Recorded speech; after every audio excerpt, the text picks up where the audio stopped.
Hello everyone, today we are discuss about phases of teaching. तो आज हम शिक्षण के चरण के बारे में, शिक्षण के स्टेप के बारे में पढ़ेंगे। Teaching is a complex task, we need systematic planning to perform this task. Teaching has to be done step by step. तो टीचिंग एक क्या है, जटिल कार्य है जिसको हमें सिस्टमैटिकली क्या करना पड़ता है, परफॉर्म करना पड़ता है। टीचिंग हैज़ प्लानिंग, टीचिंग में हमें प्लानिंग बहुत ज़रूरी होती है। विदाउट प्लानिंग हम एक इफ़ेक्टिव टीचिंग नहीं कर सकते हैं। और अगर इफ़ेक्टिव टीचिंग का मतलब कि आप एक स्टेप बाय स्टेप टॉपिक समझा रहे होते हैं, तो वो हम एक अच्छी टीचिंग प्लानिंग के थ्रू ही कर सकते हैं। The different step involve the process are called phases of teaching. जो भी शिक्षण के स्टेप इन्वॉल्व होते हैं वो क्या कहलाते हैं, फेजेस ऑफ टीचिंग या शिक्षण के चरण। तो teaching process can be divided into 3 phases. तो हम 3 फेजेस की बात करेंगे कि किन 3 फेजेस में हमने टीचिंग प्रोसेस को डिवाइड किया है। First is pre active phase, second one is interactive phase, third is post active phase. तो मैं एक ब्रीफ इंट्रोडक्शन दे दूंगी सभी के बारे में और फिर हम एक एक स्टेप को अच्छे से पढ़ेंगे।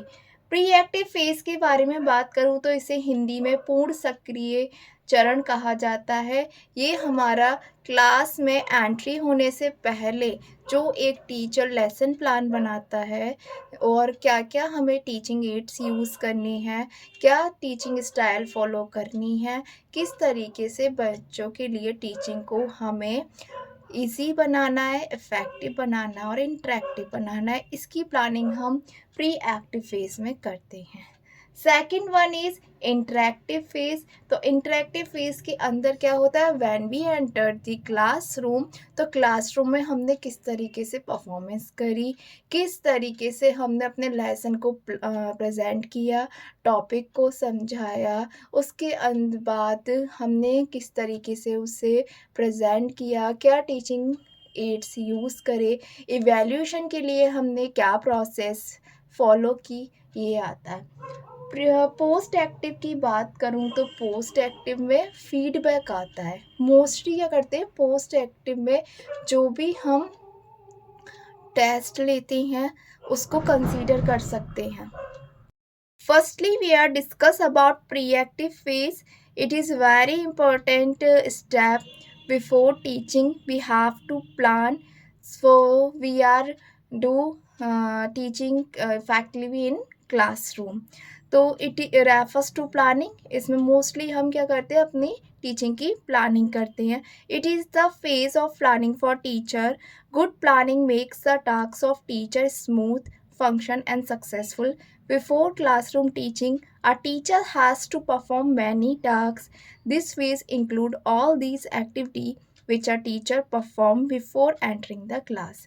जिस तरीके से मैंने आपको पहले ही बताया था कि ये जो स्टेप होता है, इसमें हम क्लासरूम में एंट्री लेने से पहले एक अपना ब्लूप्रिंट प्रिपेयर कर लेते हैं, किस तरीके से हमें अपने टॉपिक को स्टूडेंट की प्रीवियस नॉलेज से कनेक्ट करके इंट्रोड्यूस करना है और फर्दर उनको न्यू नॉलेज प्रोवाइड करनी है। There are some step involve in this topic या in this step. The formulation और फिक्सिंग अप गोल, कि हम पहले अपना जो भी टॉपिक पढ़ाने जा रहे हैं उसका क्या गोल है उसको हम फॉर्मुलेट कर लेते हैं। Selection of content and subject matter to be taught, हम कंटेंट का सिलेक्शन कर लें कि हमें कंटेंट कहाँ से पढ़ाना है, कितना पढ़ाना है और इजी होना चाहिए जिससे कि बच्चा इजीली कॉन्सेप्ट को ग्रैब कर ले। The arrangement of idea and style of teaching, हमें आइडियाज़ का अरेंजमेंट करना होता है systematically way, step by step arrange करें और किस टीचिंग स्टाइल को हमें फॉलो करना है, कि हमें स्टोरी टेलिंग करना है, उस टॉपिक से रिलेटेड रोल प्ले करना है, डेमोस्ट्रेशन मेथड यूज़ करना है। There are various methods we are used to make our teaching effectively. Develop of teaching strategy, हमें टीचिंग स्ट्रेटजी डेवलप करनी होगी कि हमें किस तरीके से क्या एक्टिविटी परफॉर्म करानी है। एंड अगर मैं प्री एक्टिव फेज के बारे में आपको एग्जांपल दूं तो क्या क्या करना होता है टीचर को before classroom entry. This is making a lesson plan. आप टॉपिक से रिलेटेड चार्ट प्रिपेयर करके ले जा सकते हैं, मॉडल ले जा सकते हैं, कोई भी एक्टिविटी परफॉर्म करने के लिए जो भी मटेरियल टीचिंग एड्स की ज़रूरत होती है वो ले सकते हैं। और बिफोर टीचिंग प्लानिंग अगर आप न्यू हैं तो आपको ब्लैक बोर्ड राइटिंग भी इफ़ेक्टिवली बनानी पड़ेगी और अदर डिसीज़न लेने पड़ेंगे किस तरीके से आपको बच्चे से कम्युनिकेट करना है। आजकल जो टीचिंग चल रही है वो है चाइल्ड सेंटर टीचिंग, तो हमें ये भी फोकस करना होगा कि हमारी क्लास में जितने स्टूडेंट हैं वो एक्टिवली पार्टिसिपेट करें और हम इंडिविजुअली सभी की नीड के अकॉर्डिंग अपने टीचिंग एड्स को फ्रेम करें। सेकेंड फेज की बात करूँ, इंटरेक्टिव फेज आता है। This phase refers of the implement of plan made during the pre active phase. जो हमने प्री एक्टिव फेज में लेसन प्लान बनाया होता है, एक्टिविटी डिसाइड की है, टीचिंग एड्स डिसाइड की हैं, इस फेज में हम उनको इम्प्लीमेंट करते हैं और एंटर करते हैं क्लासरूम में। The teacher gives student the learning experience through some suitable modes. और टीचर क्या करते हैं, अपने लर्निंग एक्सपीरियंस को स्टूडेंट को शेयर करते हैं जो भी उन्होंने डिसाइड किया होता है कि टॉपिक को किस तरीके से पढ़ाना होता है।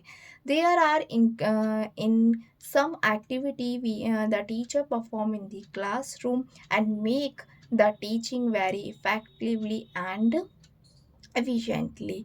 Face to face communication with the student, asking some question, provide to guidance to the student related to the topic and discussion with the student on topic. In this phase, the teacher can start by knowing the ability, interest and attitude and academic background of the new learners. Sometime every session में new learners enter करते हैं तो student teacher in this phase में they are interact with the student and know कि how much they are know about the previous class and how to we are connect with the previous knowledge of the student with our topic. Third topic के अंदर आता है या third phase के अंदर आता है the post active phase. In this phase evaluation phase of the teaching.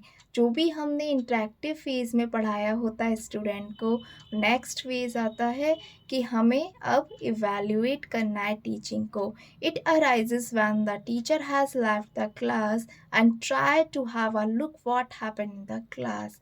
किसके थ्रू करता है टीचर कि जब वो क्लासरूम के पढ़ाने के बाद वो ट्राई करते हैं कि बच्चों ने कितना सीखा by test, quizzes and by observing the student by asking the question. तो तीनों ही फेज़ बहुत ज़्यादा इम्पॉर्टेंट है टीचिंग प्रोसेस में कह सकते हैं और टीचिंग प्रोसेस में वेरी इंपॉर्टेंट है तीनों फेज़ और तीनों फेज़ एक दूसरे से इंटरकनेक्ट है। अगर हम तीनों फेज़ को स्टेप बाय स्टेप परफॉर्म करेंगे तो डेफिनेटली हमारी टीचिंग बहुत ज़्यादा इफ़ेक्टिव बन सकती है। So we can say that the phase of teaching start even before the teaching and enter the classroom. Not even enter the classroom, it is also continuous even the after the classroom. All three teaching phases are interrelated. One have to modify teaching style, method, strategy. Thank you for watching this video. अगर आपको मेरी video अच्छी लगी तो please subscribe my channel and follow my channel.